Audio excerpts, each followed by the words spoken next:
বাঁচাবেন। রাসূলুল্লাহ সাল্লাল্লাহু আলাইহি ওয়াসাল্লামের কাছে একজন নারী আসলেন, এসে বলেন, ইয়া রাসূলুল্লাহ, সবাই যুদ্ধ থেকে ফিরে এসেছে, আমার স্বামী আসে নাই।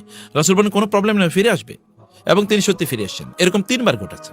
চতুর্থবার তার স্বামী যুদ্ধে গিয়েছেন আর ফিরে আসেন নাই। তো তিনি রাসূলের কাছে আসলেন। আয়েশা রাদিয়াল্লাহু তাআলা আনহা তখন ঘরে, রাসূল নাই। তো আয়েশা রাদিয়াল্লাহু তাআলা তাকে জিজ্ঞেস করেন, কেন এসছো? তিনি বলেন, এই উদ্দেশ্যে এসেছি। তো বলে যে, তোমার স্বামী তো তাইলে মারা গেছে যুদ্ধের ময়দানে। এবং কিছুক্ষণ পরে সত্যি সংবাদ এসে তার স্বামী মারা গেছে। এর মধ্যে রাসূল সাল্লাল্লাহু আলাইহি ওয়াসাল্লাম আসার পরে আয়েশা রাদিয়াল্লাহু তাআলা বলেন, ইয়া রাসূলুল্লাহ, একটা ঘটনা ঘটছে। কি? বলে, এরকম একজন নারী এসেছিলেন আপনার কাছে, আমি তাকে জিজ্ঞেস করছিলাম তার স্বামীর কি অবস্থা, মানে সে আমাকে বলেন তার স্বামীর কি অবস্থা এটা জানার জন্য। আমি তাকে জানার পরে বললাম, মনে হয় সে মারা গেছে।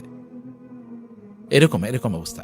কারণ স্বপ্নে সে মানে যা দেখেছে স্বপ্নের ব্যাখ্যা, সে এটা স্বপ্নের ব্যাখ্যা যে যুদ্ধের ময়দান থেকে তার স্বামী ফিরে আসে নাই, এটা সে স্বপ্নে দেখেছে। তো যুদ্ধের ময়দানে তার স্বামী ফিরে আসে নাই, কেউ বলছে যে স্বামী মারা গেছে, এরকম